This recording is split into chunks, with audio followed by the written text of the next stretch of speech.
Services offered through LPL Financial. LPL Financial and MoneyWise Wealth Management are independently owned and operated. Kern Radio, AM 1230, KERN, 96.1 FM, K241CI Bakersfield, an American General Media station.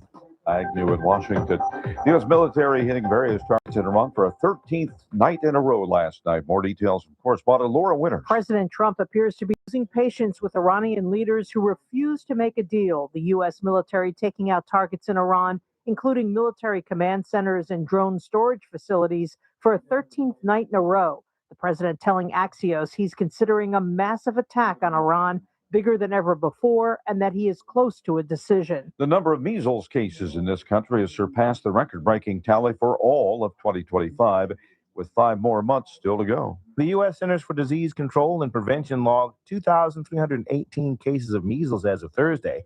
The nation had 2,289 cases in 2025, the worst year for measles in more than 3 decades. Now, 2026 has easily become the U.S.'s worst year for measles since 1991. As major outbreaks in South Carolina, Utah, and Arizona have sickened hundreds, and small clusters of cases sparked in other states. I'm Bernie Bennett. Tens of thousands of people in Spain and southern France have evacuated their homes while wildfires rage out of control nearby. Spain's government has declared a national emergency after multiple wildfires forced the evacuation of about 20,000 people. Meanwhile, in a part of France, more than 63,000 people had to be evacuated as a precaution there. The U.S. has cited concerns about forced labor in announcing a new round of tariffs. Not go over well with Australian Trade Minister Don Farrell. Can I say how disappointed we are in the decision of the United States Trade Representative to increase tariffs on some Australian products going into the United States. Farrell calls the new tariffs completely unjustified. You'll find more on these stories at townhall.com. If you're watching the market, you may know that gold has pulled back more than 20% from its recent highs. Silver has fallen even further. History shows that this could be the perfect time to diversify your retirement portfolio to include precious metals like gold and silver. In crisis after crisis over the last 50 years, gold fell first, then surged to new highs as the crisis unfolded. That's why Advantage Gold wants to send you a free gold investment guide valued at $49, plus a free copy of economist Ken Rogoff's best-selling book, Our Dollar, Your Problem, when you call 800-900-8000. In today's market, government debt has exploded to nearly $40 trillion, and central banks around the world continue buying gold at record levels. The smart money sees opportunity. If you're considering diversifying a retirement account with precious metals, tax and penalty free, now is the best time to call Advantage Gold at 800-900-8000. Results vary. Consult your financial advisor before investing. Call 800-900-8000. That's 800-900-8000. The European Commission has said it found... From the KERN Newsroom, your live and local news update. What the young man had to say he saw happen. I'm Chris Davis. 45-year-old Rafael Estrada is on trial for the May 28th murder last year of his wife, Taylor, which happened at a house on Monterey Street at a family gathering. This week, his 13-year-old stepson testified in court that he saw his stepfather go into a back bedroom, lay on top of Mrs. Estrada, and cut her throat.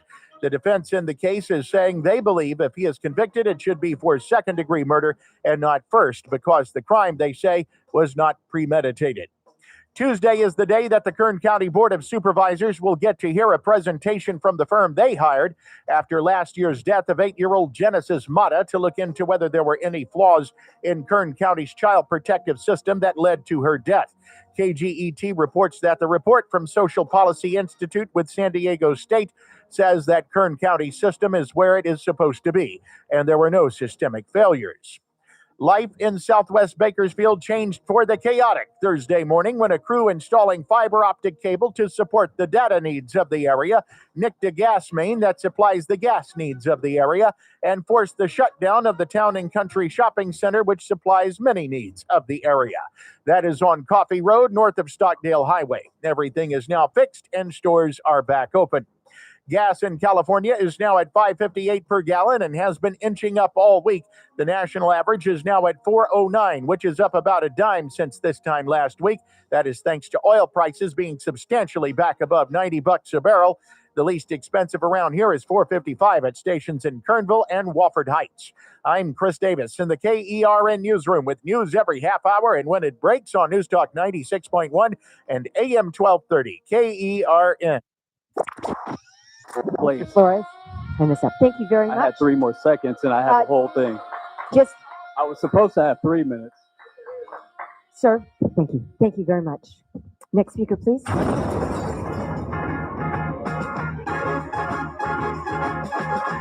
It's the JR Show. From Studio 99 at the American General Media Complex, here is your host, JR.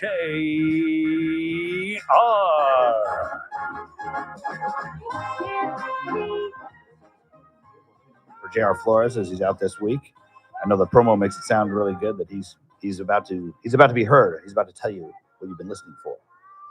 And I know often when you have a guest host, there's a sense of disappointment when you hear a foreign voice.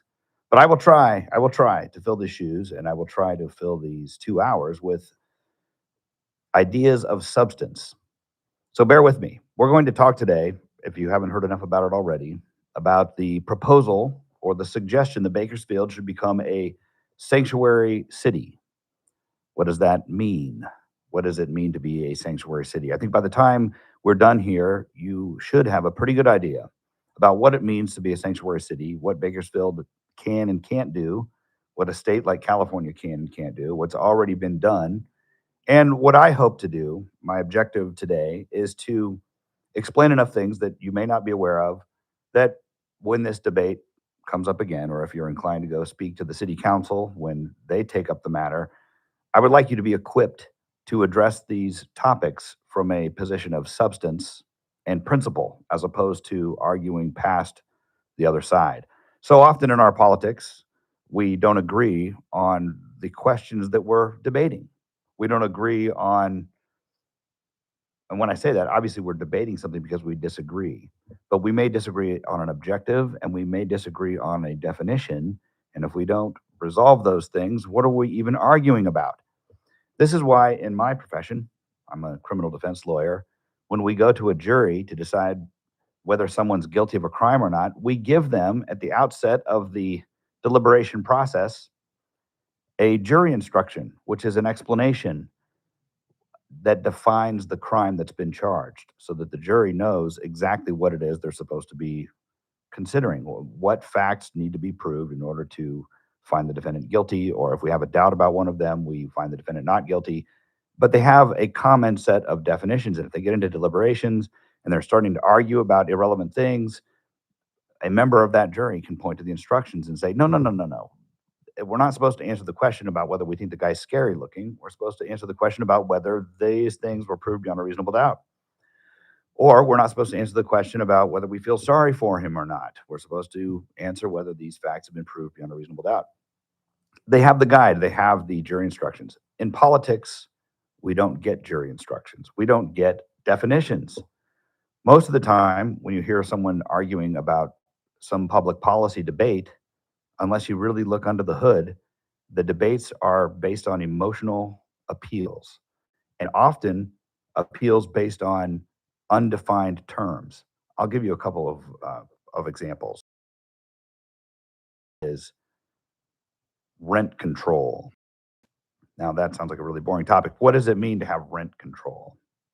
People will look out and you're looking for an apartment or a home to rent, and the prices are too high. The rent is too high. We need some common sense rent control, they'll say.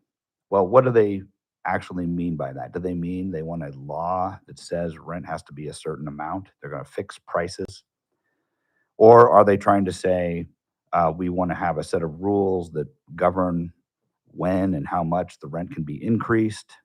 Or we want to have a set of rules about the conditions of the property that have to be met before rent is due? What do you mean when you say rent control? Because if you ask the typical tenant, they'll tell you rent control means keeping the price, fixing the price, having the government fix the price to an affordable number. And the actual laws that are passed don't do that. What they do is they regulate when rent can be increased and how often a landlord can increase the rent, and they do. It's a form of price fixing, but it's not exactly the thing that people think they're debating about. So when then you get into somebody arguing, a landlord perhaps arguing, well, the government shouldn't tell me how much I should charge for rent, and a tenant saying the government should require you to charge a reasonable rent or a lower price, something that I can afford, that's affordable by somebody who's making a living wage or working on minimum wage or whatever. They're arguing about two separate things. They don't even know the definition of the thing they're arguing about. Gun control is another example. We'll use the term gun control. Well, we need to have gun control laws don't actually control guns. What they do is they regulate the conduct of some people. They put restrictions on some firearms, and they don't actually control guns. Cities with and jurisdictions with stricter gun control laws have more gun crime. I mean, that's just an established fact. There are numerous studies and books about this. It's just, it doesn't, passing a law that has a title on it doesn't make that title true. So these politicians will label things in a way to sell it to the public, and the label doesn't have anything to do with the actual substance of the law. And by the way, both sides do this, and it's just part of politics where you create a title. For example, the Save America Act. If you vote against that, the argument can be you're against saving America. Now, of course, there are common sense provisions in that law, and that have to do with election security. But the hyperbolic arguments are tailor-made right out of the title. And that's not the only one. You would see this on ballot measures in California, where you get these political people up in Sacramento that rename your ballot measures to make it sound terrible if they don't want it to pass. They're banking on the ignorance and complacency of the electorate when they do these things. So anyway, my point is, what are we even debating when we raise the question of what is a sanctuary city? So if we ask the question, should Bakersfield become a sanctuary city? You're going to get different answers from different people. But I would like to know if the people answering that question even know what they mean. What does the term sanctuary city even mean? And if you ask somebody on the left, should we be a sanctuary city? They'll say, well, absolutely we should. We have a moral obligation. There are people that are scared out there. And generally what you get is an attitude of they don't like the existing immigration law that's already on the books. They don't like the federal law, and they don't want to see it enforced. And so many of them actually believe that an ordinance from the city of Bakersfield declaring ourselves to be a sanctuary city would somehow magically make it so that those federal laws don't apply here, and that people who are illegal immigrants, people that don't have any documentation, who've overstayed their visas or came into the country illegally, those people would be safe from the immigration law if we became a sanctuary city. So I'll explain why that's an incorrect or misplaced assumption later on in the show. But if you ask somebody on the right, should we become a sanctuary city? Somebody like myself, full disclosure here, I'm a Republican. I'm a conservative. I'm the chairman of the Kern County Republican Party. I'm what you would call an immigration hawk. I think we should enforce our laws. And there is a way to modify those laws if they need to be modified. And you don't modify the law by just ignoring it or by disobeying it. You modify the law through the legislative process by electing a majority in both houses of Congress, getting them to pass legislation that modifies the law and having the president sign it, and ensuring that that law is constitutional so that it passes the scrutiny of the courts. That's how you change the law. You don't change the law by burning down cars or by going and crying in front of the city council. You are not going to change a federal law that way. So I believe the law should be enforced, and I believe that we have a duty to obey the law, even if we don't like it. So ask somebody on the right, someone like myself, should we become a sanctuary city? Well, I would ask, well, what do you mean by that? But the typical conservative would say, absolutely not. We believe in obeying the law. Kern County is a conservative county. We're not going to allow this to happen on our watch. So then we have this debate, and we're arguing back and forth. The people on the left believing one thing, people on the right believing another thing about the terms, and then we argue past one another, and nobody understands the question that is actually put to us. So that's the question I have for you. You may feel very strongly one way or another about the proposal that was floated by, I think it was in public comments, to the city council that we should become a sanctuary jurisdiction. Andre Gonzalez and Manpreet Kaur, who are both on the city council. Ms. Kaur is the vice mayor. They both voiced some degree of support for the proposition, but nobody has come forth explaining what the proposition actually is. And that's where the city council got part of it right. They decided, well, let's have our legal people look it over and see, what is it that can be done here. So that's really the bottom line. When you get into any kind of political discussion, I think it's important, if you're going to be intellectually honest and morally honest with the person you're debating, you should clarify up front what it is you're debating, not what you wish you were debating, and not look for some way, some kind of gotcha or, quick way to make the other guy look bad by using an emotional appeal or by being dishonest about the question you're actually debating. That's politics, and usually that's how it's done on a big scale with these big campaigns, national campaigns, statewide campaigns, even district campaigns. But we need to resist the urge, resist the temptation to make the issue just an opportunity to smear the other side or to play on people's fears, because that's the other part of politics that gets kind of ugly, is when we play on people's fears in order to make our point or to win people over to vote for us. Unlike a jury trial, there are no jury instructions in politics. The electorate doesn't have to listen to an explanation of the issues they're voting on. It's up to them to educate themselves. The candidates are not held to any kind of rules of evidence where they have to show proper foundation or reliability of the claims they make before they make them. It's up to the voters to discern what's true and what's not true. So we have kind of a free-for-all Wild West in the world of politics and the free exchange of ideas and the advocacy for ideas. And so that's the thing where voters need to be very discerning when they're deciding on an issue. They need to educate themselves, and they need to be aware and discerning of false information that's given to them by advocates for one position or the other. And so that's where I want to steer us in today's radio show. So here's what we're going to do. I'm going to start by explaining a few constitutional principles, and then we're going to go into what the state of California has already done when it comes to sanctuary jurisdiction status. Well, we won't just talk about, I'm not going to just label it. We're going to go through specifics of what the law actually is in California. We'll talk about some of the theoretical things that a city like Bakersfield could do in addition to what the state of California has already done. And we'll compare that to things that other jurisdictions have already thought of and things that other cities in California have done. And then we'll talk about whether we should do something. So a lot of times in politics, we have this question of should something be done about whatever the issue is. And people who feel strongly about it will start to take a position on, yes, we ought to do something about this. And they don't put a lot of thought into whether we can do that. May we do that? And so when we talk about a city dealing with something related to immigration, that raises some questions as to, may we do anything about the problem before us? And then after we get to the may, we get to the should. Should we do something? And we need to be careful about the source of wisdom that we tap into when we're deciding the should.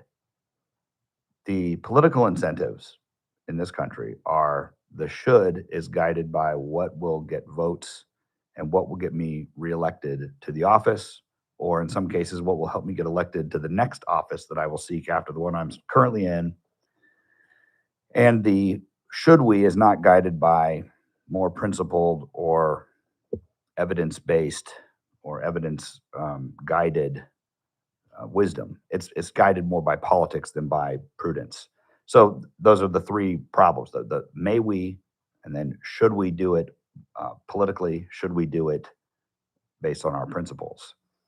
And then we'll apply that specifically to Bakersfield. We'll talk about the potential political motives of those who are involved in this conversation right now. And hopefully by the end of this show, You'll have a good idea about the constitutional issues that are raised, and you'll see that there is not exactly a pressing need for any changes in Bakersfield City Code as it deals with immigration and cooperation with the federal government. So I think that's a pretty good preview of where we will go with the show, and this is probably a pretty good time to take our first break. I'll see you after the next segment, or the next segment. This is Clayton Campbell filling in for J.R. Flores for KERN.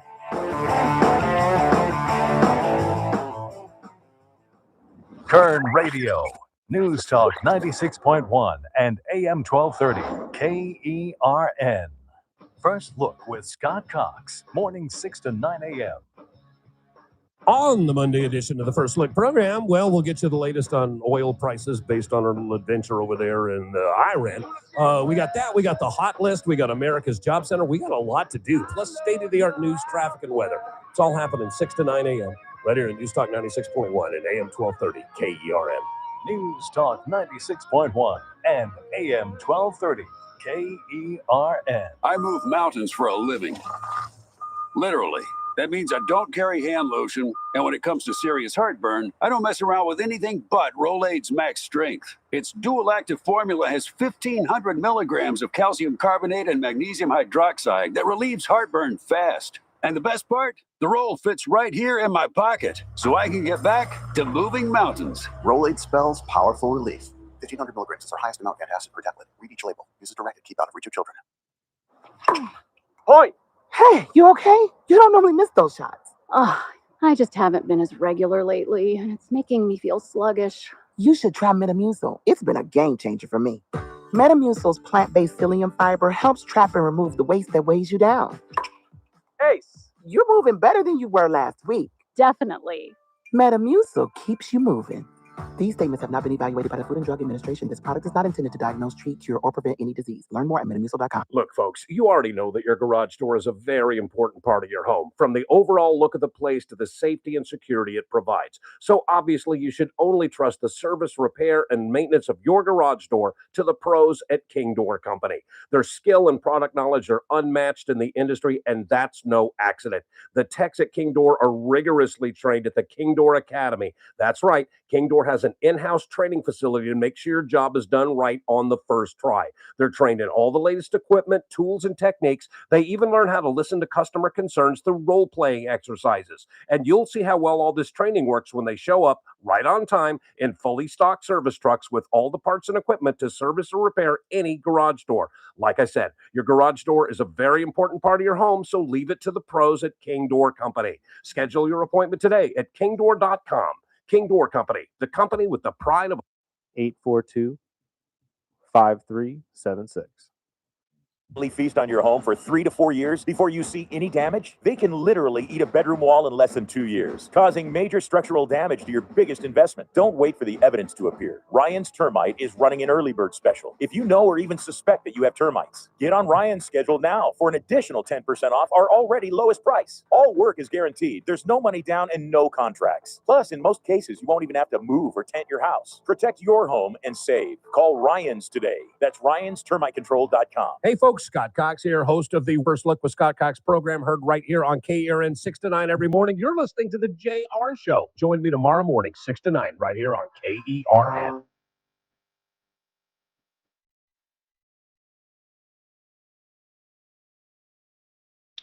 Welcome back, everyone. This is Clayton Campbell standing in for J.R. Flores. All right, before the break, I told you what my roadmap was for the day. These 2 hours go by very quickly, so I'll do the best I can to get everything in. We have another break here in just about 6-7 minutes here. So let's get to part one here. How did we get to where we are right now? And by the way, I have news for everyone who is concerned about the debate about whether Bakersfield should become a sanctuary city. Here's the breaking news. Bakersfield already is a sanctuary city. You see, cities and counties are what we call subdivisions of the state. So the U.S. Constitution doesn't contemplate cities, not specifically. The Constitution sets forth powers that are vested in the federal government, and they are limited, enumerated powers. And all the other power that is not specified in the Constitution as belonging to the federal government is reserved for the states and the people. That's the 10th Amendment. It says it right there. So, and also in the, I believe it's the 9th Amendment, where it says that the list of rights spelled out in the Bill of Rights and rights that are recognized in the Constitution are not exclusive. So just because it's not listed doesn't mean you don't have that right. So from these principles, how do we deal with cities? Well, cities are parts of a state. So the state has its own rules about how it divides its power amongst different jurisdictions, including counties and cities. And if you look at California's Constitution and California's statutes, we have the counties, certain counties have charters, which have special powers that they can govern locally. Other counties don't have charters, and so there's a default set of statutes on the books that govern those counties on those questions that would be handled by a charter, but counties do have some freedom to govern themselves in some areas if they want to deviate a little bit from the template that the state laid out. And same thing is true for cities. So cities can be incorporated as municipalities and have certain power that an unincorporated area wouldn't have. But of course, those powers are all limited and subordinate to the state. All power of the city or the county is derived from the state, from the state's own power, which is recognized in the Constitution. And all the power that is not given to the feds is reserved for the states. And so the state of California has broad discretion. This is what we call federalism, where the states have certain realms of authority and the federal government has other areas where the federal government has authority. And there have been historically clashes over whether the federal government or the state governments have rights in certain areas, and the Supreme Court has had to weigh in on these. But there are some principles that will guide us on this issue, and these are things that have come up, to the gratification of a Constitution nerd like myself. Our politics over the last 20 years or so have raised numerous constitutional questions that have come now to the public's consciousness, where when I was a much younger political nerd, I never noticed these kinds of conversations. You didn't hear a lot of public debate about federalism under Bill Clinton, for example, when he was the president.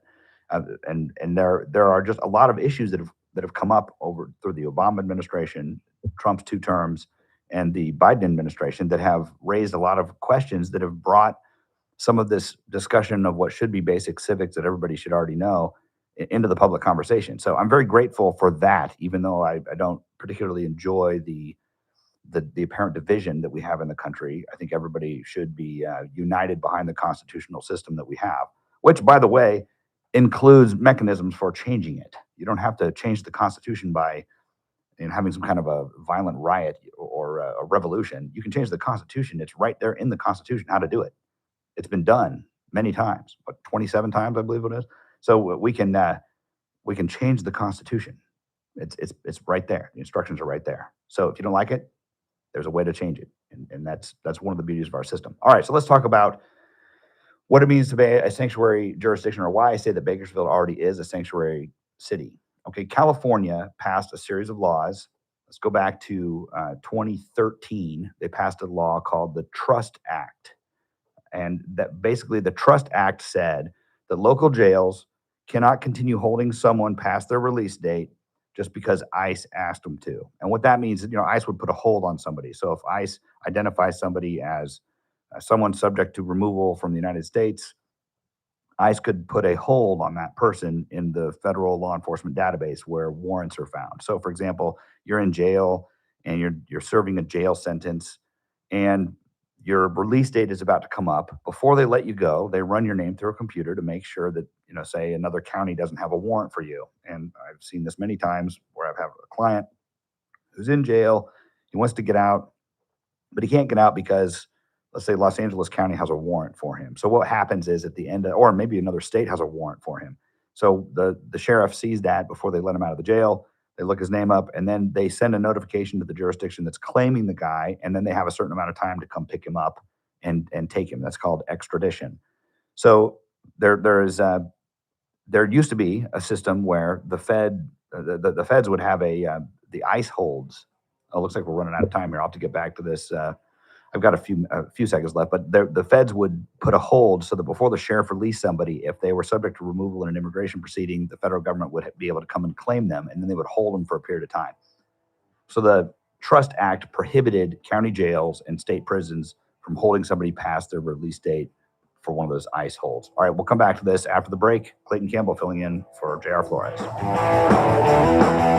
Thank you in Washington. More strikes against Iran overnight. That made it the 13th consecutive night in a row. The targets included communication networks, drone storage facilities, and military command centers. The cry of Allahu Akbar was heard during a pair of stabbings in New York Central Park area last night. Now that's being investigated as what may have been a Muslim hate crime. One of the victims, clearly Jewish and wearing a yarmulke, was attacked as he came out of a synagogue. Police say the suspect also assaulted a nearby Asian man. Both victims hospitalized. The suspect is behind bars. They say it could have been a mental health problem. More tariffs from President Trump, more complaints from U.S. trading partners. The administration announcing that it was enforcing 10 to 12.5% new tariffs on some trading partners for using forced labor in their products. This is SRN News. Are you carrying more than $10,000 in credit card debt? Do you feel... Headlines from the KERN Newsroom. A 13-year-old boy recounted this week seeing his stepfather, 45-year-old Rafael Estrada, lay down on his mother and cut her throat at a house on Monterey Street, May 28th of last year. Estrada is on trial for the murder of Taylor Estrada, and the defense is arguing it was not premeditated, so they don't believe a first-degree conviction is appropriate. It may seem like a little mistake, but it may have cost some people hundreds or thousands of dollars. It was a fiber optic cable installer who hit a gas main Thursday morning off Coffee Road north of Stockdale Highway in southwest Bakersfield. When that happened, gas started leaking and the entire Town and Country shopping center had to be shut down. The line has been fixed and all of the businesses were eventually reopened. I'm Chris Davis in the KERN Newsroom with news every half hour and when it breaks on News Talk 96.1 and AM 1230. KERN. Kern Radio, News Talk 96.1 and AM 1230. KERN. We ask parents who adopted teens to share their journey. Nathan has taught me to embrace the moment. Age-wise, I'm in the late 60s. I'm old enough to be his grandfather. Will he be embarrassed to acknowledge me as his dad? I think the most important thing we can do is let them know that they're safe, that they're valued and cared for and loved, and that they're important. I knew I wanted to be adopted by him because of how he taught me to be the person who I am today. And it's coming from a dad that didn't expect to become a dad, and I feel very proud to be his son. That was what he needed, and he was what I needed. Every day is full of new opportunities. That's what it's been about, realizing the simple things that it takes to make such a huge difference in these kids' lives. Learn about adopting a teen from foster care at adoptuskids.org. Brought to you by Adopt US Kids, the U.S. Department of Health and Human Services, and the Ad Council. The Ralph Bailey Show, weekdays at 3 p.m. Did you guys know, I just learned this, Nolan Ryan never won a Cy Young and never really came close except for in 73 when he had 380 strikeouts, but he went 21-16. He was on an awful Angels team. And Jim Palmer on a good Orioles team went 21-9.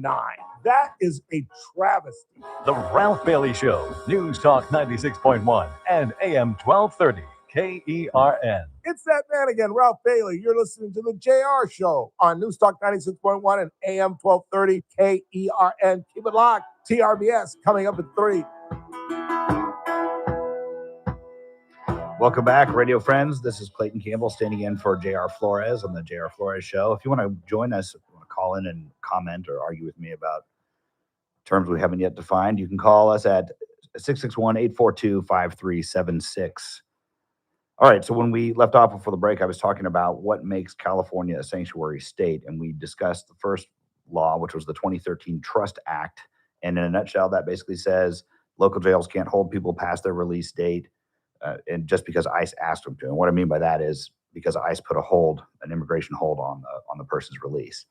By the way, that wasn't just the release date after serving a sentence. You also couldn't bail out. So if you got arrested for a crime, even like a minor crime, misdemeanor and you wanted to bail out, if there was a hold on you because of ICE, you couldn't bail out, and so they would hold you indefinitely until ICE picks you up. And ICE usually wouldn't do that until after your local case is resolved. So you could end up spending a considerable amount of time in jail for a very minor offense, waiting for because of the ICE hold. But at any rate, that law changed in 2013, so the local jails couldn't hold you any longer. Well, then in 2017, and what happened in 2017? Does anybody remember? Donald Trump was sworn in as the president. So in 2017, California's legislature, of course, always forward thinking ahead of the game and never just being reactive. They passed a law called the California Values Act. Remember what I told you before earlier in the segment about naming laws to make them sound palatable to the voters, even when the laws don't have anything the name doesn't have anything to do with the name of the or the content of the bill. Okay, so Senate Bill 54 was called the California Values Act. That came into effect in January of 2018. So basically, this one says that it goes a little bit beyond the Trust Act. It says state and local police cannot use their resources, time, or personnel to do federal immigration enforcement. So they're not going to help ICE find, apprehend people that are subject to removal or immigration enforcement. And then that also means that they can't ask, because they'd be spending their own time and resources on this, they can't ask somebody that they arrested what their immigration status is. And they can't hold you just for ICE. So let's say they arrest somebody, they decide, oh wait, we don't have enough to hold this person for a criminal investigation. However, we found out that they have an ICE hold, so we're going to hold on to them for ICE. They can't do that anymore. They can't share release date information. So under the Trust Act, the sheriff couldn't hold you because of an ICE hold. But if the sheriff knew when you were getting out, they could contact ICE and say, hey, come get your guy. He's about to get released. And then ICE could meet them at the jail and pick them up. Can't do that anymore under the SB 54, the California Values Act, as it's called. And then they're also not allowed to serve as interpreters for ICE. So I guess there were situations where ICE didn't have interpreters and they were trying to enforce immigration law, and local police would be involved in helping them by providing translation services. So under that law, no California police department can, or sheriff's department, no California law enforcement can assist the feds in that way. So that earned the title sanctuary state. Now, again, because California's legislature is so forward thinking and they're never just reacting politically to bad political news. In 2025, anybody remember what happened in 2025?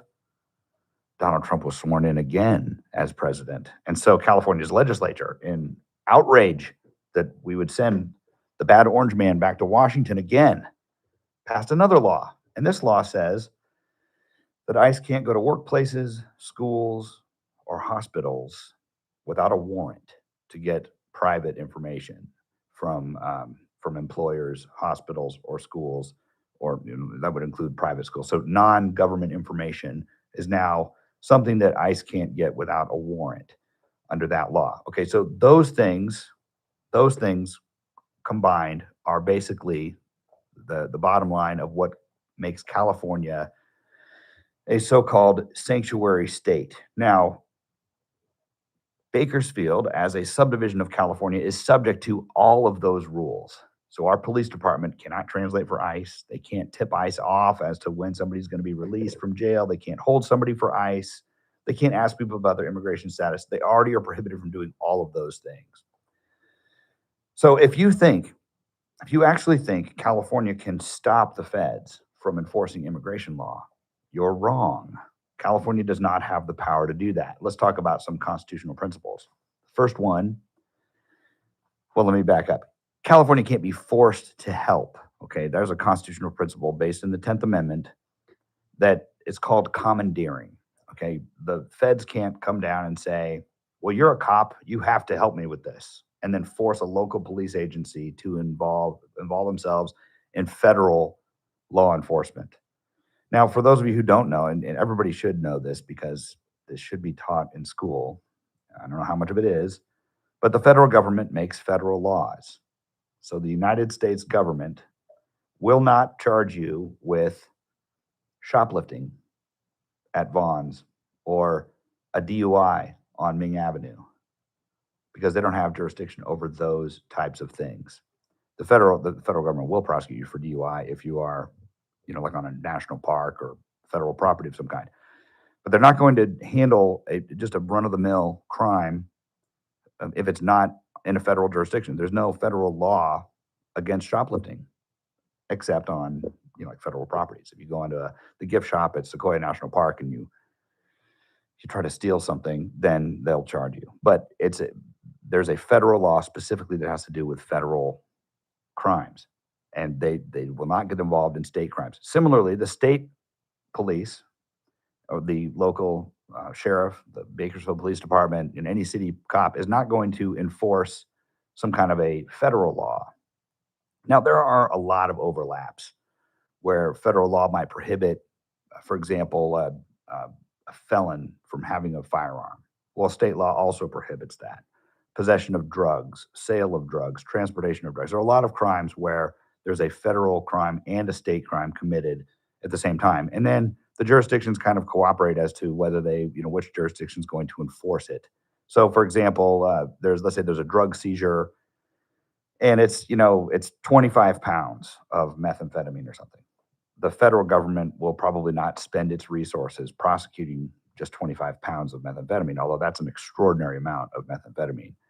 But they'll just leave it to the local authorities, the DA and the local police will deal with that. Now, if it's 1,000 pounds of methamphetamine, the feds are going to get involved, and then the state won't have to worry about it. And I remember one prosecutor who used to handle a lot of drug crimes. I had cases with him, and he would come into court and move to dismiss the state's charges because the federal government had already filed a case. And then they would release the defendant to the custody of the federal government for prosecution. And the federal penalties are so much more severe than the state penalties that the prosecutor was fine with that. So those are situations where you would have there's kind of a division of who does what.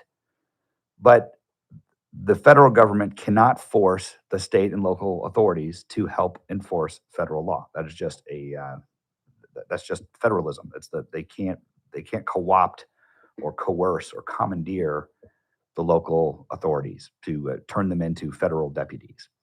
So now that's one thing. So now, because of that, due to that restriction on the federal power, the states have some liberties. And so it's not unconstitutional for California to then say, okay, we're not going to allow our officers to assist you in any way because they're not required to assist in enforcement of federal law. And so California is constitutionally permitted. Now, I'm not saying that that's a good idea or that it's wise, but I'm just saying our state has the constitutional authority to do that under this commandeering principle. Now, there's a cousin of commandeering is a principle where the federal government will use financial incentives in order to coerce a state to do something.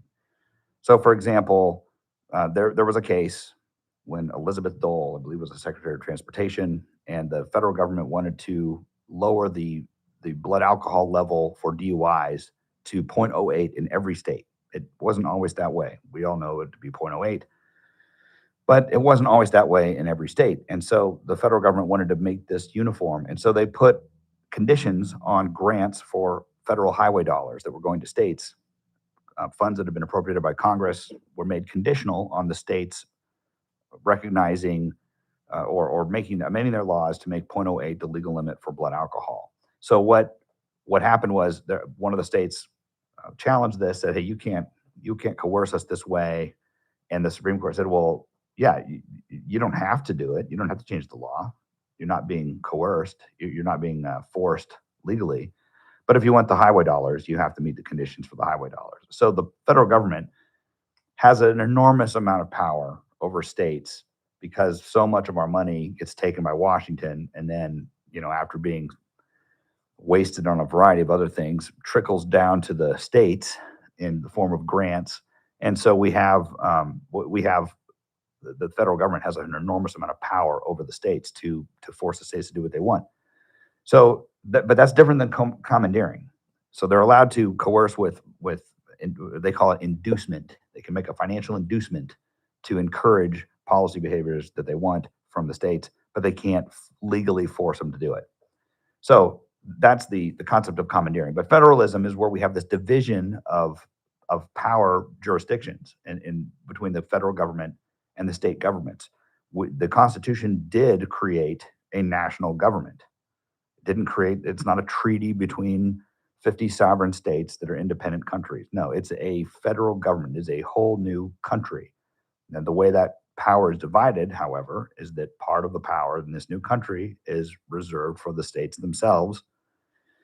So we have certain things that are exclusive jurisdiction of the federal government, and those are enumerated in the Article 1 power of Congress, where Congress is given power to tax, to raise an army and navy, to regulate interstate commerce, etc. One of those itemized enumerated powers is the power over immigration and naturalization. So the national government has exclusive power to decide who becomes a citizen of the United States, and lesser forms of legal status that permit you to be present in the United States, whether that's permanent resident status or work visa, or some other form of legal status where you're allowed to be in the United States legally. And Congress has already set up a complex statutory scheme for this type of administration of the law. So the states can't make their own laws. Like California couldn't pass a law that says anybody who comes over the border is a citizen of California. They can't do that because only the national government has authority over immigration and naturalization. So that's an area of exclusive power. But the 10th Amendment tells us, and it's the law of the land in the Constitution, that all powers not specifically enumerated as federal powers are reserved for the states. So that has to do with things, we called it, in law school, they called it the police powers, the power to regulate the health, safety, welfare, and morals of the public. That's traditionally what we call the police powers. And those are reserved for the state governments.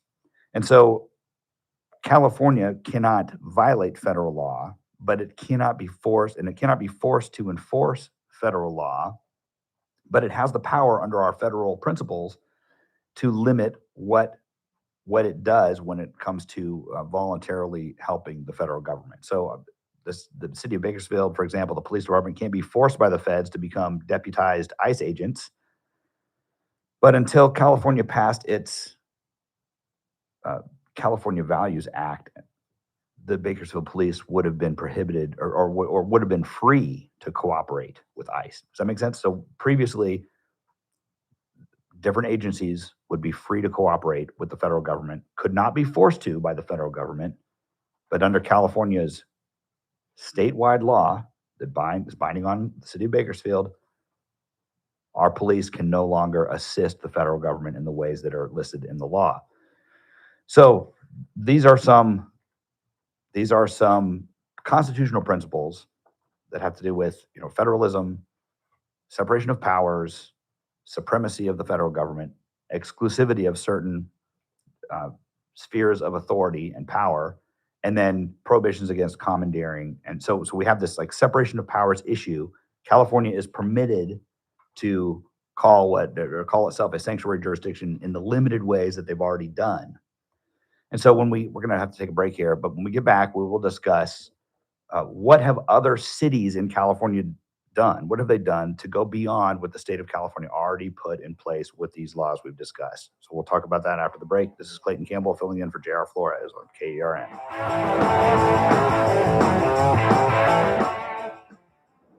Kern Radio, News Talk 96.1 and AM 1230, KERN.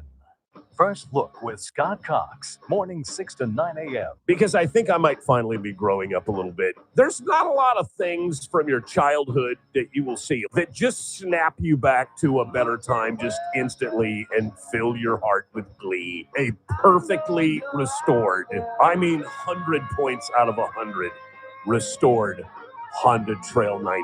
News Talk 96.1 and AM 1230, KERN. Are you craving a mouth-watering sandwich just packed with flavor? Then look no further than Caesar's Deli, where they craft some of the best sandwiches in town. Sink your teeth into our signature classic, Caesar's Special, featuring 2 kinds of salami, premium ham, and the irresistible taste of Nona's secret meat sauce. It's a sandwich experience that you won't forget. That's not the only sandwich they offer. No.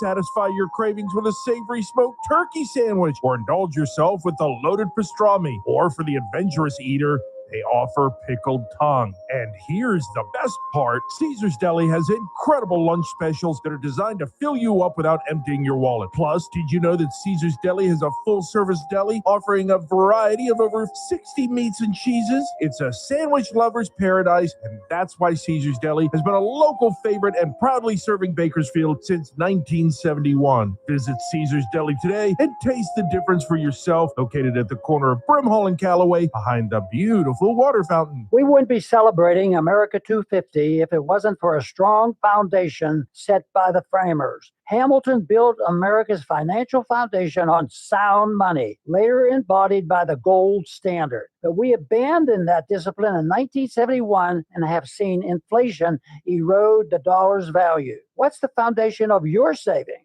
Is it gold or something that can be devalued? Hi, it's Dr. Ron Paul, and I encourage you to speak with my friends at Birch Gold Group about diversifying an existing IRA or 401k into a tax-sheltered IRA in gold. Learn more by requesting a free info kit on gold IRAs. Just text the word SECURE to the number 989898. Let Birch Gold help you build your foundation with gold. Text the word SECURE to the number 989898. Text SECURE to 989898. Are you looking for a hospital that truly cares for your health and well-being? At Good Samaritan Hospital, they provide high-quality medical detox, psychiatric services, and medical and surgical care. They accept most insurances, including Medi-Cal, Medicare, and Kern Family. They offer Kern County's longest-standing inpatient detox program with dual diagnosis that combines medical care and withdrawal management all under one roof. Learn more at GoodSamaritanHospital.com or call 661-215-7500.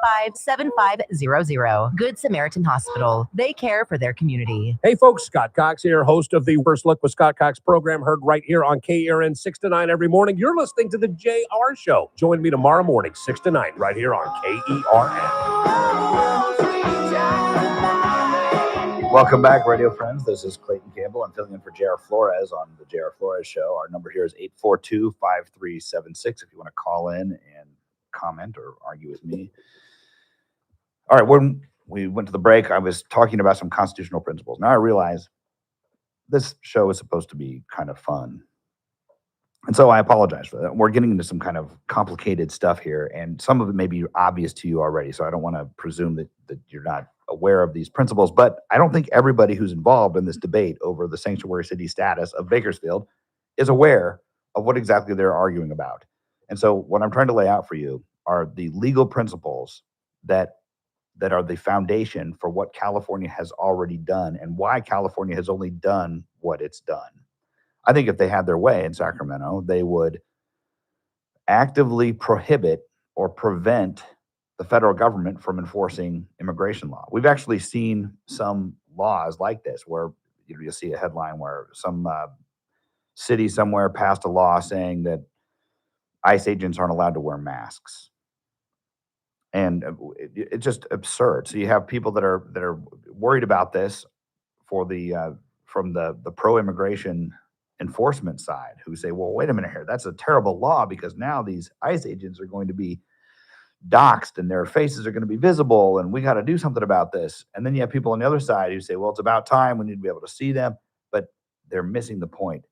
The city does not have the power to tell a federal agent what they can and can't do in the enforcement of immigration law. That is just outside of the jurisdiction of that city. So you can pass all the resolutions you want, you can pass all the ordinances you want that purport to restrict the federal government enforcing its own laws, and they have zero effect. They're completely impotent. Those types of laws are without any merit or enforceability. They have no authority. So that's what's foolish about this debate. I think because I think a lot of the people that are going down there, people that it's open mic hour at the city council before the meeting, they go up there and they say, well, we want city of Bakersfield to be a sanctuary city. And I question whether they even understand what they're asking for, because California has already done just about everything that can be done by a state under our constitutional system, our federalist system that divides power between the federal and state governments, the supremacy clause, the exclusivity of federal jurisdiction over immigration law, the prohibitions against commandeering that are already recognized. California has done everything it can to obstruct, to the extent that it can, or to fail to cooperate, decline to cooperate with the federal government. California's not actively obstructing enforcement of immigration law. That was I misspoke there. California, however, has done everything it can to avoid cooperating with the federal government in the enforcement of immigration law. So if you are going down to the city council and you're inclined to make your voice heard and tell them that we need to make Bakersfield a sanctuary jurisdiction, what do you mean by that? And show me legally what you can and can't do beyond what the state has already done, because Bakersfield already is a sanctuary city because we're in California, which is a sanctuary state. And that doesn't mean as much as you think it means. There are a few things that some jurisdictions have tried to do. And let me explain what those are. And you can be the judge yourself whether they're a good idea. Okay, California's law says the feds can't, or the state prisons and county jails can't cooperate with the feds and hold on to people who have ICE holds just because ICE wants them to. Okay, so we already know that. That's the existing law. There is an exception built into the law that the people in Sacramento, who are the most progressive legislature in the United States, even they thought that, well, let's say the guy's being released from prison for human trafficking or murder or, some other violent crime like rape or mayhem or something like that. What should we really block that information from the feds? Even the people in Sacramento, the most progressive legislature in America, in their anger that Trump was elected president, when they passed these laws, they made a carve out, they made an exception that California authorities may cooperate with ICE if the offender, the person that ICE seeks to take into custody, is convicted of a strike or some other serious crime. And they list about 800 offenses that are on the books in California that are exceptions. So I suppose if you wanted to be more sympathetic to undocumented people, you could extend the sympathy that the legislature has for law-abiding undocumented people to dangerous felons who are undocumented, which even the Democrats in Sacramento wouldn't do that. Even the Democrats in Sacramento, who are about as pro-immigration as you can get, even they thought it was stupid to hide the release date of murderers and gang members and rapists and human traffickers from the feds.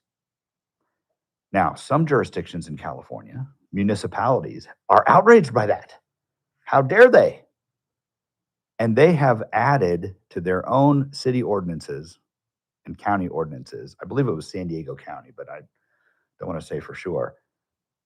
But I'm pretty sure it was San Diego County. They enacted an ordinance that prohibited their local sheriff from notifying ICE if someone who had been convicted of murder or one of these other serious crimes was going to be released from the jail. So that's one area where Bakersfield, if we wanted to be, we could be more sanctuary than the state of California requires us to be. Is that what you're asking for? I didn't think so. I think what people are asking for, who want a sanctuary jurisdiction, they're asking California, or they want the city of Bakersfield to somehow override Congress, which just isn't going to happen. It's unconstitutional, it's impossible, and it will never happen. Similarly, if you're afraid of this, don't be, because the city of Bakersfield can't can't prohibit the enforcement of the immigration law here. So don't get so worked up about it either way, honestly. All right, so I tell you what, this time goes by extremely fast. It's almost like it's Saturday. Saturday goes by so fast and you don't even realize the next thing you know it's you're looking at Monday morning. All right, well, that ends our first hour. Please call us in the next hour, 842-5376. This is Clayton Campbell. I'm filling in for JR. Kern Radio, AM 1230, KERN, 96.1 FM, K241CI, Bakersfield, an American General Media station. On Hall, I'm John Scott. Iran targeting American strongholds around the Persian Gulf. That's while the U.S. bombarded Iranian military sites. The fighting unfolded after a 13th straight night of strikes. Meanwhile, the U.S. embassies in Jordan and Jerusalem, each issuing stark warnings to Americans in the region amid the heightened tensions and the threat of the Iranian attacks. The U.S. Embassy in Jordan, a country which announced its military had already shot down Iranian missiles and drones on Friday, warned Americans against traveling to U.S. bases in Jordan after direct threats from Iran. The embassy also warned all Americans not already in the Middle East from traveling to the area. In a statement, Embassy Imam said, "We remind U.S. citizens that Iran has also attacked civilian and critical infrastructures across the Middle East, including hotels, airports, and other civilian locations." The U.S. Embassy in Jerusalem also advised U.S. travelers to prepare for canceled flights. Bernie Bennett, Washington. Ukrainian government and industry officials say a Russian attack on a site near Kyiv that was hosting a defense industry event killed at least 10 people and wounded nearly 100 others. The ballistic missile strike came a day after Ukrainian President Zelensky met with representatives from Raytheon, the U.S. company behind the Patriot air defense systems. More than 100,000 mail-in ballots have been rejected in California's most recent primary, a spike from recent elections. Correspondent Laura Winters has that report. Close to 150,000 mail-in ballots tossed from the June primary in California. Late arriving ballots said to be the issue. In the state, every voter receives a mail-in ballot that can arrive at an election office 7 days late and still be counted as long as the envelope is postmarked by Election Day. And while 150,000 sounds like a lot, the Secretary of State's office in California says it amounts to less than 2% of all the mail-in ballots. More of these stories from townhall.com. Hi, I'm Kirk Cameron. Christian Healthcare Ministries is not another health insurance policy. If you're tired of year-long contracts and pointless restrictions, CHM offers anytime enrollment on your schedule and at your convenience. With CHM, you're paying half the cost of a traditional health insurance plan. So that puts more money back into your budget for everyday needs. Plus, you'll have access to CHM's care solutions for virtual appointments, prescription savings, surgery support, and more. My family and I joined in 2018, and it's changed our lives for the better. We love paying way less while helping other believers afford their medical bills. Take the leap of faith and see why Christians across the nation are better with CHM. Get started by calling 1-833-JOIN-CHM and use promo code WELLNESS for a 50% credit towards your first month. That's 1-833-JOIN-CHM and use promo code WELLNESS. Canada holds a party for the new... From the KERN Newsroom, your live and local news update. What the young man had to say he saw happen. I'm Chris Davis. 45-year-old Rafael Estrada is on trial for the May 28th murder last year of his wife, Taylor, which happened at a house on Monterey Street at a family gathering. This week, his 13-year-old stepson testified in court that he saw his stepfather go into a back bedroom, lay on top of Mrs. Estrada, and cut her throat. The defense in the case is saying they believe if he is convicted, it should be for second-degree murder and not first, because the crime, they say, was not premeditated. Tuesday is the day that the Kern County Board of Supervisors will get to hear a presentation from the firm they hired after last year's death of 8-year-old Genesis Mata to look into whether there were any flaws in Kern County's child protective system that led to her death. KGET reports that the report from Social Policy Institute with San Diego State says that Kern County's system is where it is supposed to be, and there were no systemic failures. Life in Southwest Bakersfield changed for the chaotic Thursday morning when a crew installing fiber optic cable to support the data needs of the area nicked a gas main that supplies the gas needs of the area and forced the shutdown of the Town and Country Shopping Center, which supplies many needs of the area. That is on Coffee Road, north of Stockdale Highway. Everything is now fixed and stores are back open. Gas in California is now at $5.58 per gallon and has been inching up all week. The national average is now at $4.09, which is up about a dime since this time last week. That is thanks to oil prices being substantially back above $90 a barrel. The least expensive around here is $4.55 at stations in Kernville and Wofford Heights. I'm Chris Davis in the KERN newsroom with news every half hour and when it breaks on News Talk 96.1 and AM 1230 KERN.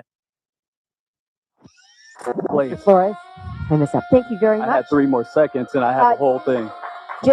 I was supposed to have 3 minutes. Sir, thank you. Thank you very much. Next speaker, please.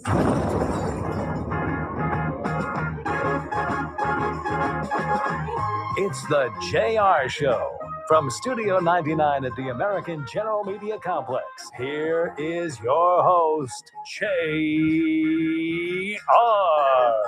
Greetings, radio friends. This is Clayton Campbell filling in for JR Flores on the JR Flores Show. We're beginning hour number 2 here. Number is 842-5376 if you want to call and discuss these things. I know I kind of violated the promise of this show, which was generally intended to be more entertaining and informative in that way, and I've substituted that for this turned out to be kind of a dry constitutional law lecture. So I apologize for that, but I'm trying to help you have a frame of reference for a more reasoned approach to the so-called sanctuary city status that has been proposed for the city of Bakersfield.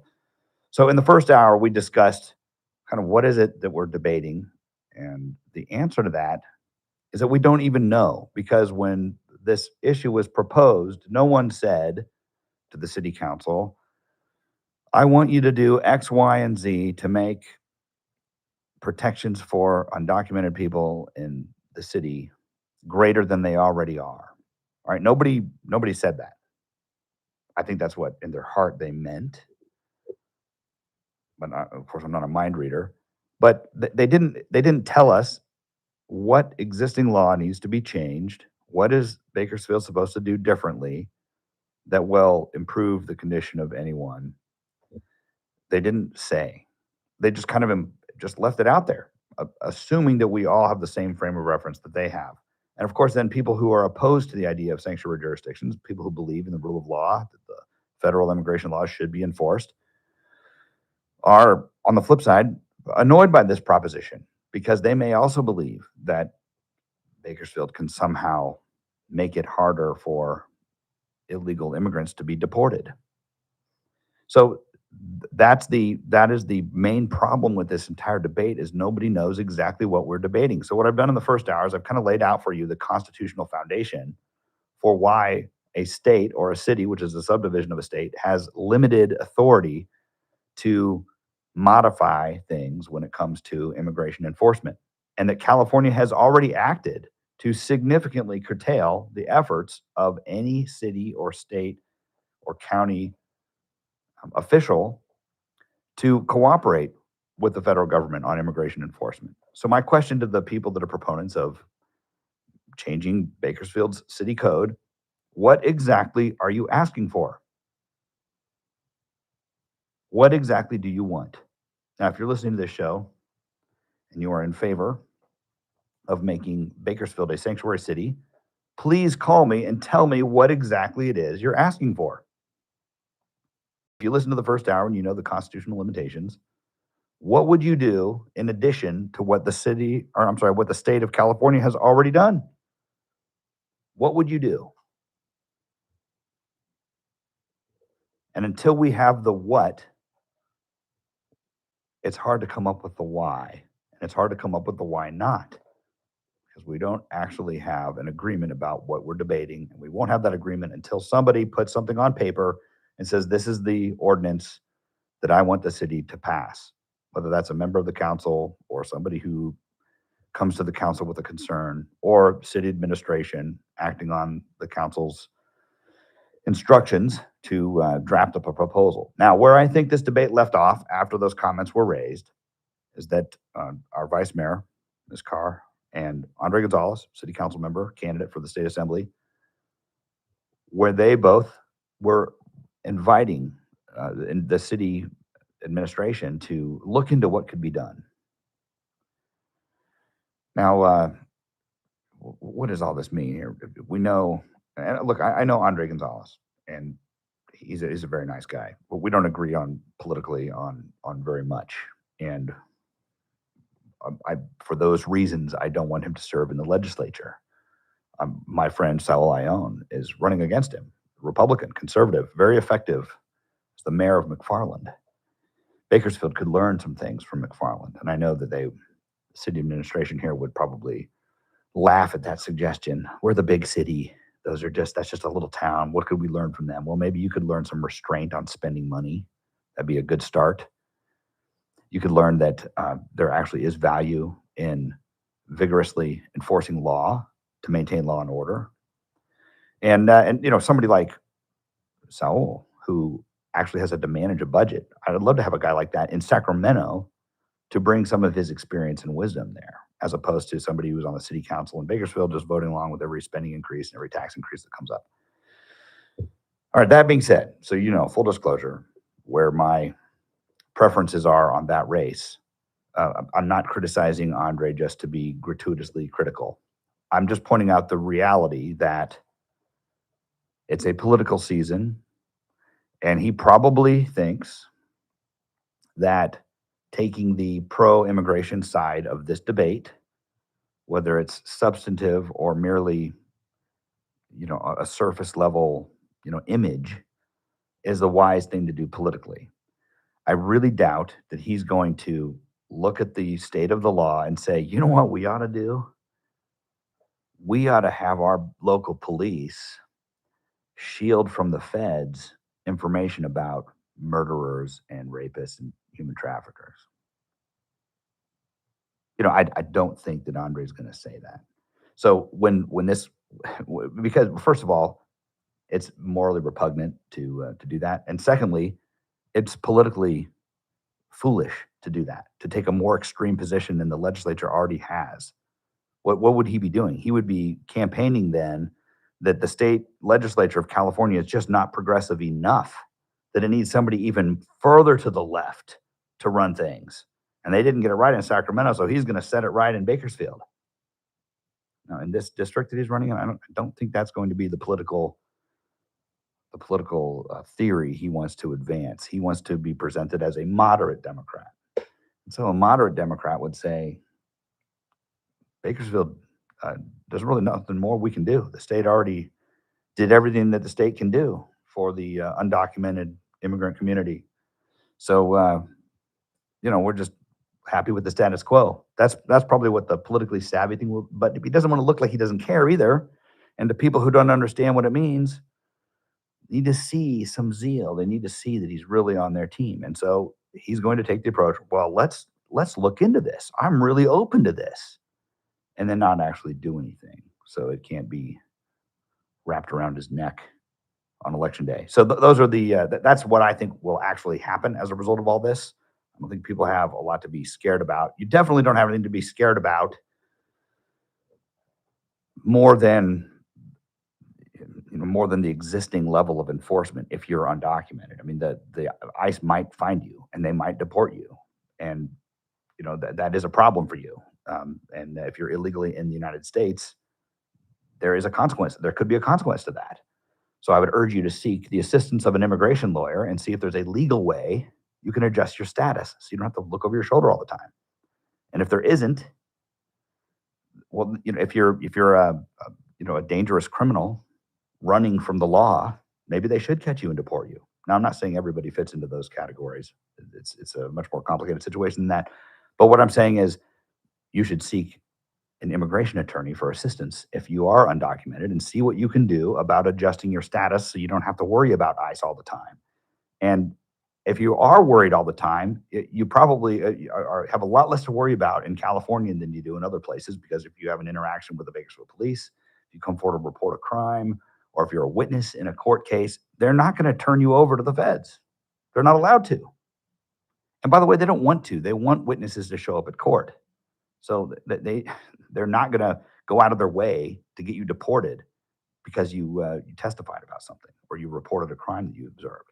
So anyway, my point is the people are worried unnecessarily about the city of Bakersfield because we just can't do that much on the city level and I don't think they will do anything, honestly. I just don't think that there's much that they can do. And the things that they could do are so extreme that they wouldn't do them. And by the way, I'd have to give props to Larry Coleman for nobody even specified exactly what was being asked for, but he was like, well, hold on a second here. Let's not go crazy. We're already a sanctuary state. And so, we had a voice of reason. So I want to give a shout out to Larry for doing the right thing there and raising an objection to this because we're wasting staff resources in the city running down these, going on this quest to find some way that we can make Bakersfield further left than Sacramento. It's just silly. All right, so we've talked about the constitutional principles, and we've talked about the what could theoretically be done. But I want to now weigh, and I touched on a little bit here in the discussion of Councilmember Gonzalez and what might be his motives for voicing support for this. Let's talk about the should we.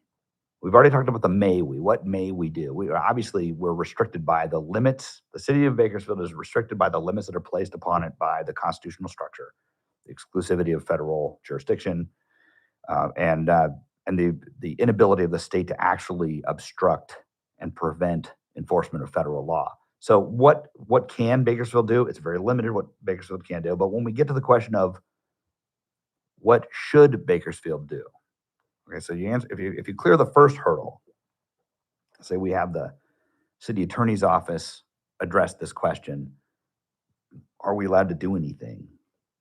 Then the council has to decide whether it's wise to do the thing. Just because you can do something doesn't mean you should. The flock camera debate comes to mind, and we're gonna have to take a break here in a minute just to keep up with the break schedule. But here's what I mean by the flock camera. Okay, the constitutional prohibition against unreasonable searches and seizures recognizes that we have a right to privacy in this country, a certain degree of privacy. So the police, the government can't just come into your house without a warrant. They can't search your car, search your pockets. They have to have probable cause, and usually that has to be recognized through a warrant. There are protections in the law for unreasonable searches and seizures. Now, the law has always said, ever since the concept of surveillance came up, that you don't have an expectation of privacy in public. You're driving on a public road, they could take a picture of you. They can observe you. You can have a police officer with a radar gun who notices with his radar that you're exceeding the speed limit, and they can stop you. That's not an unreasonable seizure of your person to stop you, pull you over, and detain you because you committed a public offense in their presence, and they had a right to watch for it because you're in a public place. And that same principle applies to surveillance cameras on the side of City Hall or a red light camera. Okay, so it's well established that you may observe people in public. The question when it comes to the flock cameras is whether it's prudent. Should we do that? Should the government use its power in that way? Not may it. The government may do that, yes. But now we're exercising a different kind of wisdom. We're not looking at what are the limits of the rules. It's like, Ricky Henderson. Is he allowed to take second base like that? He didn't hit a double. He just ran from first to second. Is he allowed to do that? Yes, he is. The rules permit it. Now, if it's John Kruk, maybe it's not prudent to try. Or Carlton Fisk, or one of those other legendary players who wasn't very fast. It may not be prudent to try, but he's certainly allowed to. And so we have a question of prudence as opposed to permission. So now is probably a pretty good time to take our quarter-hour break. This is Clayton Campbell filling in for J.R. Flores on KERN Radio. We'll be back after the break.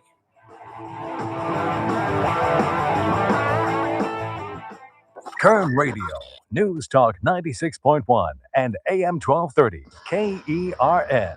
Maxwell in the morning. Good till the last mic drop. Judge blocks the Virginia law barring ICE agents from wearing a mask. Can you believe that? Can you believe they have to have a law prohibiting masks? That's the insanity going on. A judge ruled that it's likely unconstitutional. All they had to do was get a message from the DOJ. Excuse me, but that's unconstitutional. Go away. Swat them like a fly. Weekdays 9 to noon. News Talk 96.1 and AM 1230. KERN. It's finally Friday, and boy, do I need it. I need the stockyard in my life. I got no plans. It's time for Dad to relax. Get an adult beverage, have Haley behind the bar take care of me, maybe get... Hear me? I got a text question here for you. It's a multi-part question, but it's kind of off topic, so you can take it whenever you want. Can you copy and paste into the text to me? Yeah, absolutely. Brought you Casey's Steakhouse. Go over there. You're going to see the rope, the red carpet. Ring the bell. They're going to ask you the password. Tell them, why not JR? Then be prepared to relax. I need some Lade playing the acoustic guitar in my life to set the atmosphere for a wonderful, relaxing weekend. And I look no further than the Stockyard, 2525 F Street. Come on down and join me. Just make sure you tell them the password, why not JR? Hey folks, Scott Cox here. I recently had the opportunity to test drive one of the new Subaru EVs over at Sangera Subaru. Subaru has combined their symmetrical all-wheel drive with advanced safety and zero-emission electric power for incredible all-weather performance. So whether it's the beach or the mountains, these new EVs have the ability to adapt to your surroundings. And right now, you can lease a brand new 2026 Subaru Uncharted for just $289 a month for 36 months with just $54.87 due at signing. And did you know that Subaru EVs offer lower operating costs, reduced maintenance, and access to over 25,000 fast charging stations? Stop by and see my friends Damon and Hassan and ask to check out the new 2026 Solterra Uncharted or Trail Seeker and see if there's an EV in your future. Sangera Subaru, paving the way for a better community. 2026 Subaru Uncharted Premium FWD SST with TSRP $36,648, $289 per month plus tax for 36 months. Total lease payments $11,242, $5,487 total due at lease signing. Includes first month payment, excludes tax, title, license, and $85 document fee. Total lease cost $15,176, excluding tax and fees. No security deposit. Lease based on 7,500 mile per year, 15 cents per mile over. Available to qualified customers through Subaru Motor Finance on approved credit and 73126. Excludes optional equipment and dealer installed accessories. VIN number TJ009004. Are you looking for a hospital that truly cares for your health and well-being? At Good Samaritan Hospital, they provide high-quality medical detox, psychiatric services, and medical and surgical care. They accept most insurances, including Medi-Cal, Medicare, and Kern Family. They offer Kern County's longest-standing inpatient detox program with dual diagnosis that combines medical care and withdrawal management all under one roof. Learn more at GoodSamaritanHospital.com or call 661-215-7500. Good Samaritan Hospital. They care for their community. It's that man again, Ralph Bailey. You're listening to the JR Show on News Talk 96.1 and AM 1230 KERN. Keep it locked. TRBS coming up at 3.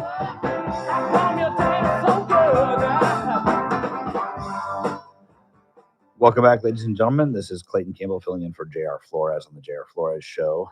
When we took the break, we were talking about the apparent difference, or not just apparent, but the actual difference in principle between may we do something and should we do something.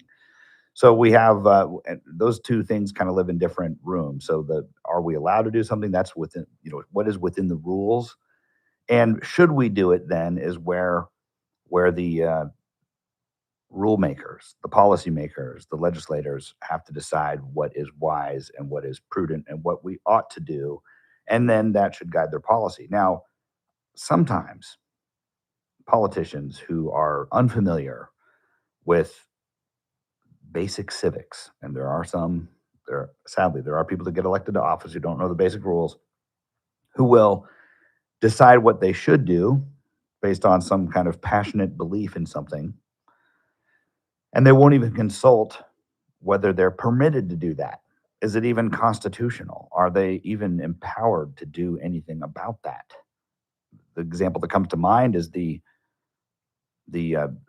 young lady that went before the city council demanding that they pass a resolution condemning Israel going into disputed territory in the Middle East, and threatening the mayor and members of the council that if they didn't get what they want, if she doesn't get this resolution from the city council on this foreign policy topic, then people come to their houses, right? Or they go to the mayor's house or whatever. And so it was a threat, right?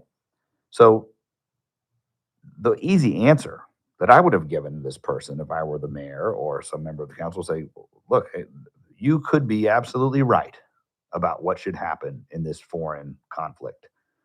But if you look at the Constitution in our system, the city of Bakersfield has zero jurisdiction whatsoever when it comes to foreign affairs. We have absolutely no authority in that area. So as a result, no matter how we all feel about this, one way or the other, we just do not have the power to do anything about it. So I would suggest that you direct your comments to your congressman's office, minus the threats, and make your feelings known. Obviously, you shouldn't be threatening any public official, but my point is, we should consider whether we have the power to do something before we try to do it, rather than going in believing that we have, omnipotence on the city council. It's just silly.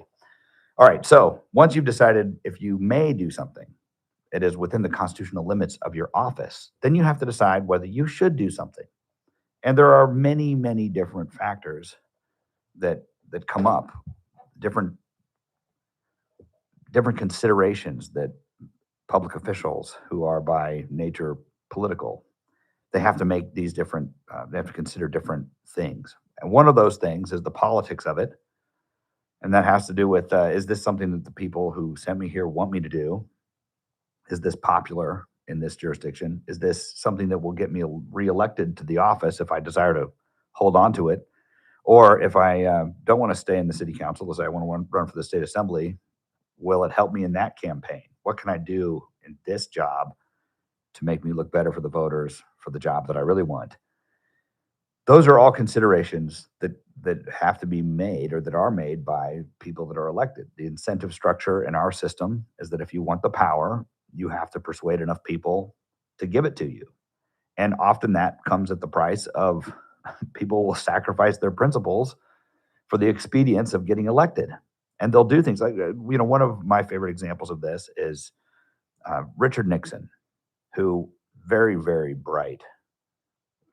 Some would call him a genius. In fact, I've called him a genius before. Very, very bright. You read anything that he wrote and tell me you think he's an idiot if you do, because I think it's like a popular thing amongst people, particularly Democrats of my parents' generation, who grew up just reveling in the defeat of this Republican who was brought down by scandal. And they've tried to duplicate that with every Republican president since, by conjuring up scandals that don't exist or exaggerating minor things. And that's just like the left's MO with every Republican president. But anyway, Richard Nixon, he was the president. He got elected in 1968. And this was after the Civil Rights Act was passed. And we had a lot of women's rights marches. Of course, women had guaranteed the right to vote by the 19th Amendment, which was passed during I believe the Harding administration way back in the 20s. So it wasn't that this was some kind of a new thing, but Nixon was trying to communicate to voters that he was in favor of equal rights for everyone. And so he made the politically expedient decision to begin an affirmative action program in the federal government. So a lot of people think, oh, affirmative action, of course that came from Democrats. No, that was Richard Nixon's doing. Richard Nixon, the villain of Democrat boomers. He was the guy that came up with affirmative action for the federal government. That's an example that I point to as something that was a political expedient that I think that came at the price of principles. The principle being that it is always wrong to discriminate on the basis of race. It is always wrong to discriminate on the basis of race. And that's something that I believe it was Justice Alito who recently said, the way to eliminate racial discrimination in this country is to stop discriminating on the basis of race. Now, Nixon thought it'd be okay because the discrimination was going against the class of people that historically had not been discriminated against. And so it was their turn to suffer a little bit, I guess. But my point is that there was a politically expedient move, not a principled move. And it ended up setting up decades of problems, which are just now being solved with the Supreme Court recognizing in the 2020s Can you believe it took until now for the Supreme Court to finally say, look, it is always wrong to discriminate on the basis of race. It's always wrong. All right, so I don't want to get sidetracked by a separate political question, but the principle still stands that politicians are often tempted by the incentives of the reelection system. They're tempted to compromise on principle in order to get reelected, and then they don't do what their principles tell them they should do, or they do something that their principles tell them that they shouldn't do. I'm of the opinion that the motivation behind Councilman Gonzalez's apparent endorsement of the sanctuary city policy is purely political. In the case of the vice mayor, it's what she actually believes. So, all right, we have going to take a break here, the hard break here at the half hour. So call me if you have any questions, or if you want to talk about this, 842-5376. This is Clayton Campbell filling in for J.R. Flores.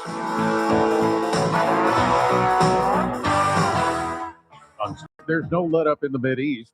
Iran targeted American strongholds around the Persian Gulf, while the U.S. bombarded Iranian military sites. The fighting unfolded after a 13th straight night of strikes. U.S. embassies in the Middle East began alerting Americans in the region that options to leave could become more limited. In consumer news, federal health officials linking 4 more states to an outbreak of a diarrhea-causing parasite. The update expands the scope of the largest U.S. outbreak of cyclospora on record. Federal health agencies have been investigating the outbreak tied to shredded lettuce served at Taco Bell restaurants. Their tracing efforts now include Illinois, Kansas, Oklahoma, and Pennsylvania. Previously, the investigation included 5 states: Indiana, Kentucky, Michigan, Ohio, and West Virginia. This is SRN News. You've probably heard all those ads for life insurance, just a few dollars a day. Headlines from the KERN Newsroom. The report from Social Policy Institute with the San Diego State University says Kern County's child protective system is on par with the national average, and there was not any systemic flaw that led to the death last year of 8-year-old Genesis Mata, reports KGET. That firm will present their findings Tuesday to the Kern County Board of Supervisors, which paid for the report. Gas in California is now at $5.58 per gallon and has been inching up all week. The national average is now at $4.09, which is up about a dime since this time last week. That is thanks to oil prices being substantially back above $90 a barrel. The least expensive around here is $4.55 at stations in Kernville and Wofford Heights. I'm Chris Davis in the KERN Newsroom with news every half hour and when it breaks on News Talk 96.1 and AM 1230. KERN. Kern Radio. News Talk 96.1 and AM 1230. KERN. I'm Mary Madeline, owner of Madeline Toyota Lift. For over a decade, Adaptive Networks has been our trusted IT partner. Ryan and his team are responsive, reliable, and always there when we need them. They keep our business running smoothly so we can keep Kern County moving. We count on Adaptive 24/7. And that's why you need Adaptive Networks. The knowledgeable folks at Adaptive Networks don't just provide simple and stable environments, they also protect your business from cyber threats with advanced security solutions that stop phishing scams, malware, and hackers before they reach you. Their AI-driven threat detection and real-time monitoring ensure that your data stays safe, secure, and always online. So while cyber criminals are working overtime, your business stays one step ahead. Protect your business before it's too late. Call Adaptive Networks today, 241-0638, or visit adaptive-net.com. Better IT means better business. The IRS finally caught up with Louie. I hadn't paid my taxes in 8 years. I owe the IRS a lot of money. Louie was in deep trouble. We're going to take your house, put a lien on your bank account, garnish your pay. They don't care. They're going to take your paycheck. Louie found out about Optima Tax Relief, the leading tax resolution firm. A-plus rated by the Better Business Bureau, they've resolved over $3 billion for their clients. Optima Tax, they helped me. They calmed me down. They made me feel comfortable, and I trust them. Louie has a lot to be thankful for. I don't owe the IRS anymore, and I'm able to live a comfortable life, a lot better life. It was because of Optima Tax. For tax help you can trust, call Optima now for a free consultation. Take it from Louie. If you owe the IRS, don't go it alone. give Optima Tax a call. They can help you. Call 800-343-6460. 800-343-6460. 800-343-6460. Optima Tax Relief. Testimonial from an actual client. Some restrictions apply. For complete details, please visit OptimaTaxRelief.com. Hey, folks, Scott Cox here, host of the First Look with Scott Cox program, heard right here on KERN 6 to 9 every morning. You're listening to the JR Show. Join me tomorrow morning, 6 to 9, right here on KERN.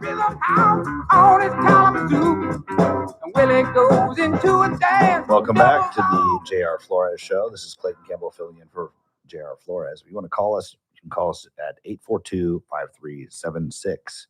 By the way, I do want to acknowledge we received a text message with a question. The question is, how would you defend the mom who killed her 3 kids? Was she having postpartum episodes? And do you hold the hospital or the doctors are both responsible for kicking her out due to bed space? That is you can probably make a whole show out of that question. I'm not familiar with that case, so I can't really answer the question. How would I defend someone? First of all, the question assumes the guilt of the defendant by calling her the mom who killed her 3 kids. How about, let's put it this way. How would you defend the person accused of killing her 3 kids? That's the better question, because this person has not been tried and convicted. So we need to be careful whenever we hear a headline or a news story, and especially like on a social media post where the person posting it doesn't have the discipline that most news outlets have, and they kind of assume the guilt of the party they're describing. You know, you want to trial by Facebook, you have a headline that pronounces guilt, and then the comments pronounce sentence, and nobody really reads the article or cares about whether any of it is true. And we need to be really careful about that, even if it's something really horrible that's alleged. That we have a process called due process, and it's a good one. So I can't really answer that question. I appreciate you sending the question in. However, what I would do is I would assume my client is innocent. I would examine the evidence and look for ways to challenge it. And you know what would the reality is, if the evidence is overwhelming, most of the time we move into a more of a mitigation mindset, which is where we try to do a plea bargain of some kind. Now, that doesn't mean that plea bargains are always because the evidence is overwhelming, and it doesn't mean that every case that goes to trial has overwhelming evidence or has bad evidence. It's just every case is different, and it's hard to answer those kind of questions on the fly like this. But thank you for listening and for texting in. And you know, this is informative to me as a guest host, a pinch hitter. Things that seem interesting to me and exciting to me are not always interesting or exciting to everybody out there on the air. So if constitutional law is not your thing, discussing immigration policy is not your thing, my apologies. All right, let's talk about the why, or should we do something, not may we do something. We talked earlier a little bit about the political incentives, and that's the system we live in. So the beauty of a democracy, and we're a constitutional republic with some democratic instruments. Okay, we get to elect our leaders. Our leaders are divided. Their authority is divided into various realms or jurisdictions.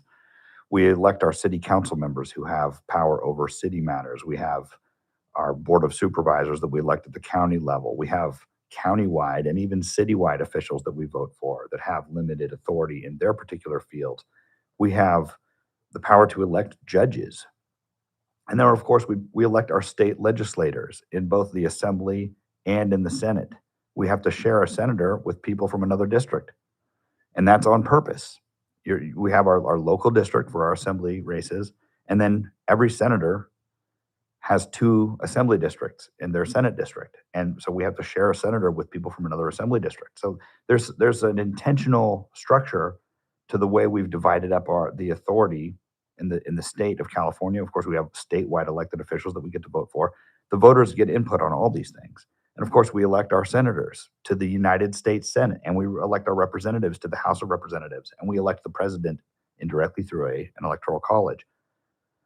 So we have things that people commonly call democracy. We have popular input on these things. Now, they're divided into so many different races and so many different jurisdictions, and that's by design. It's not because we want to make it difficult to get anything done. Well, I mean, it kind of is.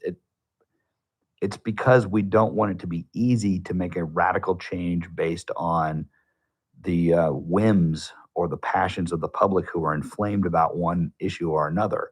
And these terms are all staggered, their jurisdictions are all varied, and because we're supposed to be deliberate about how we choose our officials. So the upside to democracy, or to our form, a constitutional republic, the upside to these elections is that we get to have input, we get to choose our leaders, and that's something foundational in this country. The downside, and everybody on every side, when Biden got elected, I remember thinking, I just cannot believe that enough people voted for this guy who can't even string a sentence together, and he's clearly not competent he probably can't even manage his own household, much less the government, and people voted for him. And then people on the other side, they see Donald Trump get elected, and they just can't believe it. How could enough people elect this guy? They can't believe it. We always are so convinced of how right our side is and how wrong the other side is that it just blows our mind that somebody else could vote for the other person. It's how on earth could this happen? And so that we all see people get elected in a variety of offices that probably never should have been elected. And of course, half the voters believe that one way or the other in every election. But the downside to having popular input is that you're going to get, sometimes the popular input doesn't agree with you, right? You're not always going to get what you want in a system like this, where you have to have a broad consensus to elect anybody. And then you got to have a broad consensus with all the people that elected the other people in the other districts to get anything done at all. And so that can be frustrating. And one of the other things is that the incentives to get elected, how do you get elected when everybody has a right to vote and not everybody uses or exercises that power with the same kind of wisdom, right? They don't look very closely at it. I heard a commentator the other day complaining about how, our country, we have these primary elections, and a very small fraction of the country participates in the primaries. You got to register with a party, and you got to vote for your nominee in the primary. And it's the number of people that vote in a general election is far greater than the number of people that vote in a primary election. Well, why is that? And then you get to the general election, and then they look at the two candidates sometimes for president, and they say, well, how did we end up with these two people? Comedians will joke about it. How do we end up with, the senile Joe Biden? And then, of course, you hear these left-wing comedians, they always just assume the audience thinks that Trump is a terrible person or should never be president. And so, but they'll ask the question, how do we end up with these two candidates? Well, here's how you end up with that. If you don't participate in the primary, you don't have a right to complain about who ends up on the ballot in the general election. I'm sorry, but it's not that hard. It's actually quite easy to go vote in a primary. Just go do it. Have a say in who ends up being the candidate. Now I'm getting sidetracked and complaining about the results, but my point is, when you have an election, the incentives for the candidates are to flatter enough low information voters to get elected. And so often the incentives are not to do necessarily the good policy or the right policy, but to do something that gets you some votes in the short term. And that's precisely the kind of stuff that we shouldn't be thinking about. But the people that never think about it never get elected. So it's kind of this circular dilemma. All right, so how should we decide these things? If we're not sure, if we're not going to just simply, if we decide that something is legal, it's within our power to do, and then we're deciding whether it's wise to do it, we start thinking about, well, is this the kind of thing that'll get me reelected if I'm seeking election, or is it the kind of thing that'll get me elected to this other office that I want? If I want to go to the legislature instead of just be on the city council, or I want to go to the board of supervisors, or whatever your aspirations are as a politician, is it going to help me get to that?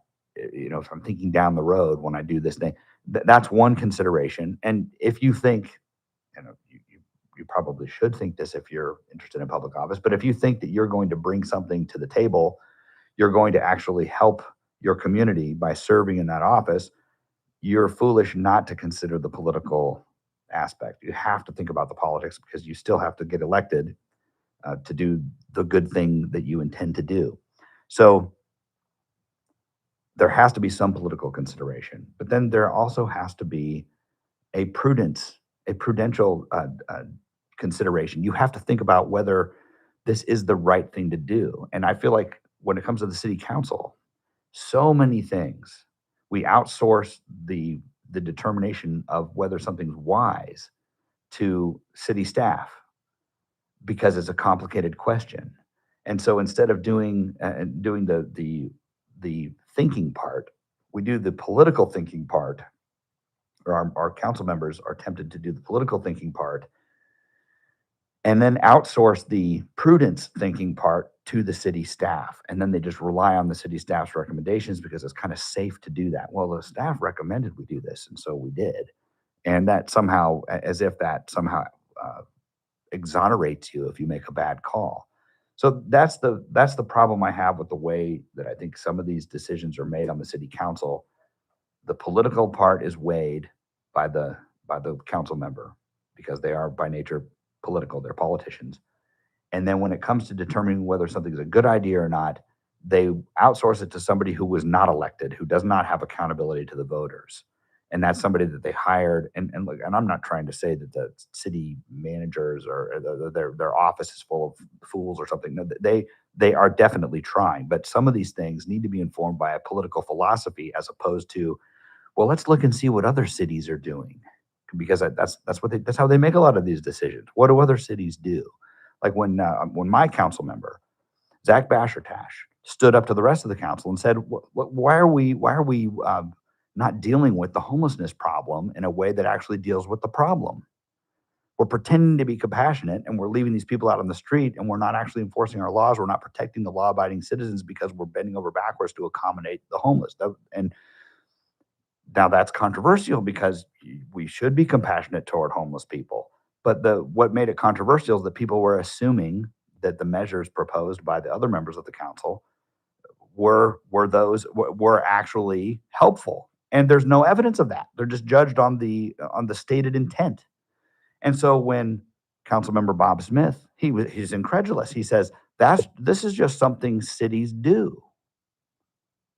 And to me, that was very revealing because it revealed a mindset that exists on the city council that, oh, well, we just do things because that's what cities are supposed to do, as opposed to we were elected by our constituents to wisely consider these proposals on a one-by-one basis and then make decisions instead of deferring that decision to somebody else in some other city. Like the voters in Los Angeles picked wiser people than the voters in Bakersfield. So we're going to let the Los Angeles City Council set the agenda for what we're going to do here.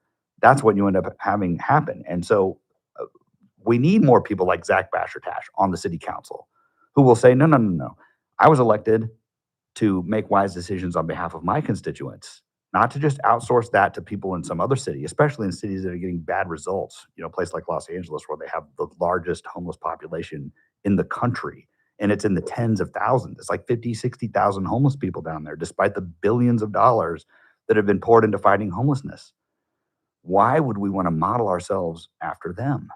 And so when it comes to this question of sanctuary city status in Bakersfield, it's the same thing. The city administration is going to say, well, this is what other cities are doing. And somebody like Manpreet Kaur will say, well, this is a far left solution. We shouldn't even tell the feds about violent felons that we arrest. And then they'll propose a greater, more left-wing sanctuary policy than what the state already imposes on us. And then other members of the council will say, well, that's just something cities do. That's not how we should be making decisions. We should be making decisions based on the elected members who are accountable to their constituents should be looking at the actual data, looking at how does this affect other cities? What can be done that's better? How is it better in other states where they don't have these policies? They need to look at those things and answer those questions before they vote on any of this stuff. All right, we're almost to the end of our schedule here. This is probably a good time to take a break. So we'll have one more segment when we come back. This is Clayton Campbell filling in for J.R. Flores on KERN Radio. Kern Radio, News Talk 96.1 and AM 1230, KERN. First Look with Scott Cox, morning 6 to 9 a.m. On the Monday edition of the First Look program, well, we'll get you the latest on oil prices based on our little adventure over there in Iran. We got that. We got the hot list. We got America's Job Center. We got a lot to do, plus state-of-the-art news, traffic, and weather. It's all happening 6 to 9 a.m. right here in News Talk 96.1 and AM 1230 KERN. News Talk 96.1 and AM 1230 KERN.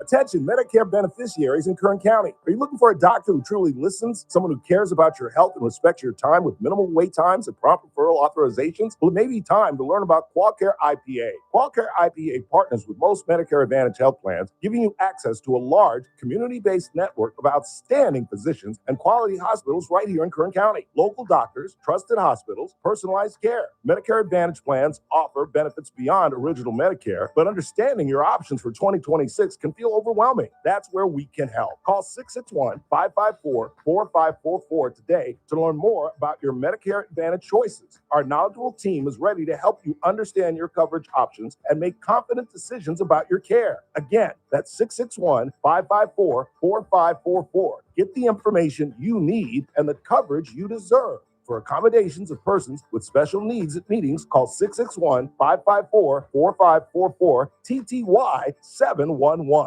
Looking to refresh your home or business with a clean, professional new look? Trust the experienced team at Howling Painting. Family owned and operated in Kern County since 1978, Howling Painting has built a reputation for quality workmanship, dependable service, and attention to detail. From residential to commercial projects, interior or exterior painting, their team is committed to delivering beautiful results at competitive prices.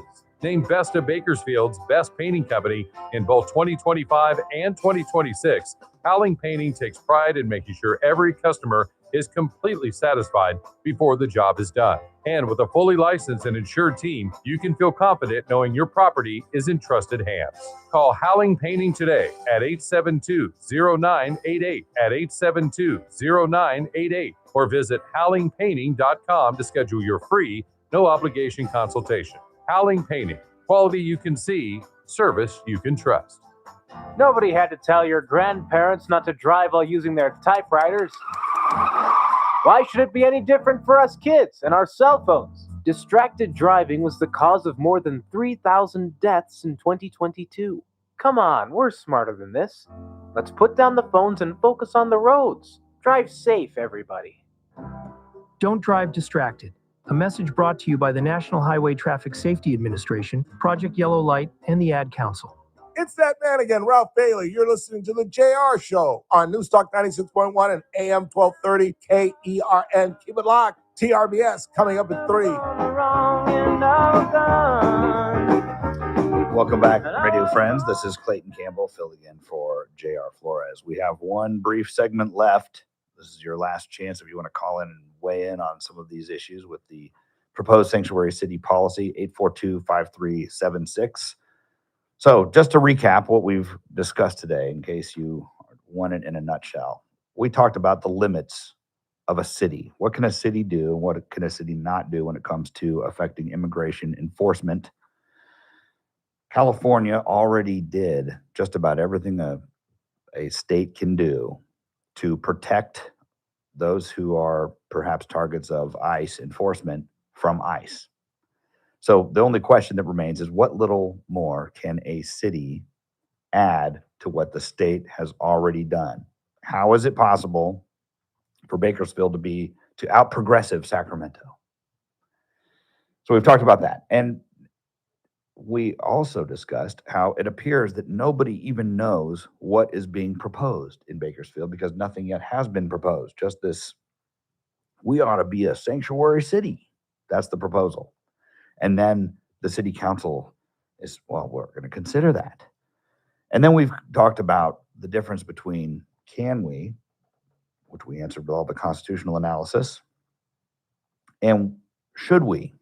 And when it comes to the should we, how are these decisions made on the local level and how should they be made? Now, if it were up to me, every member of the city council and every member of the California legislature would look at a couple things. First, they would look at whether it's legal. So they'd determine whether it's constitutional, whether the correct branch of government, whether the correct level or subdivision of government to make the call. And then they would, if they decided, yes, we have the power to do this, then they would look at the very specific measure and determine whether it's prudent to do it. Now, when I say prudent, I'm talking about an old-fashioned conservative principle called prudence, where we could spend a whole show on this, and I only have about 4 minutes, so I'm not gonna go too in depth here. But here's the thing: Edmund Burke was a political philosopher who came up with the concept of what he called the eternal society. So I want to leave you with this: you are a member of that eternal society, whether you want to be or not. The eternal society is everyone who has ever lived, everyone who is alive now, and everyone who will ever live after us. And Edmund Burke believed that it was the duty of every generation at every time to take the wisdom of the past, to the extent possible, improve upon it, and then pass it along to the next generation. And so if you don't understand the wisdom of the past, you're not in a very good position to be a steward of its wisdom. And you're definitely not in a good position to preserve it or improve upon it or pass it along to the next generation. So now a progressive would, or kind of a revolutionary thinker of the far left would say, I don't need to know anything from anybody else. We're our own generation. We can make all our decisions for ourselves. We don't need any input from anybody else. And while it's true, we have the freedom to live our lives.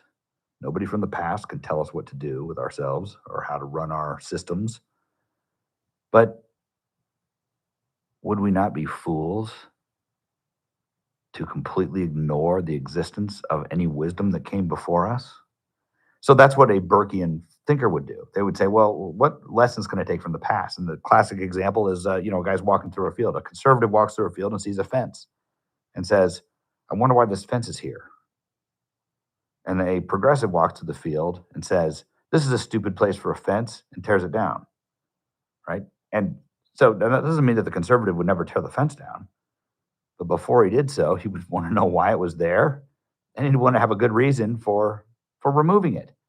And that's really what we're talking about when we talk about this eternal society, looking back to the wisdom of the past, improving upon it to the extent we can, and passing it to the next generation. We have a duty to the people that come after us. That's the Burke philosophy. So when I talk about being a conservative and serving in a public office, you don't go in there only armed with whatever talking points you learned at the University of Wisconsin left-wing school of government.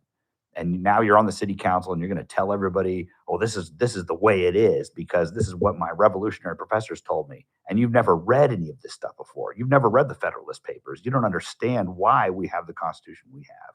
Your head's been filled with lies about how our entire system is just built on, racism and misogyny. And you have no idea the wisdom that came before you. And then you're going to tell everybody what to do and how we should destroy all of our institutions to get there. That's the attitude that gets you to a point where you want to somehow create a system where the state, you're going to ignore these principles of federalism, and you think you believe that your city council can somehow thwart the federal government in its enforcement of immigration law. So that is one of the, we'll have to spend another show on this another time because I only have a couple minutes left, but that is part of the wisdom, the prudence that we need to have when we're in a position of government, when we're making a decision. You don't outsource the decision to somebody who's just going to look at a bad city, a poorly run city as an example. You're going to actually look at the data yourself. What actually happens in the city with these kind of policies? What can we do to actually make our community safer as opposed to making it safer for people who break the law? So that's going to pretty much wrap up what we've got here today. I really appreciate you tuning in and listening to the show. And my special thanks to J.R. Flores. I don't know what he's doing when he's out this week. He didn't tell me. He just said that he needed coverage. And I'm always happy to pinch hit when I can and try to share with you some of the things that some of my thoughts on these topics. Now, when the time comes, when the city council actually gets its proposal from the city administration, when they say, here exactly is what we want to do, then I think that will be a much more interesting debate on the sanctuary city question, because I'm very curious to see what, if anything, they come up with that's not going to be absolutely crazy, that would somehow make Bakersfield more of a sanctuary jurisdiction than it already is, thanks to our friends in the California legislature. So now, just to recap one other thing, if you're interested, I would highly recommend you look into Saul Ione, who's a candidate for the state assembly. He's running against Andre Gonzalez, and compare the records of these two gentlemen, the records in Andre's handling of himself on the Bakersfield City Council, and the way in which Saul Ione has managed his position on the city council and as the mayor of McFarland. I think you'll like what you see with Saul, and I give him my complete, unreserved support. So thank you again. This is Clayton Campbell, pinch hitting for J.R. Flores. We'll see you next time.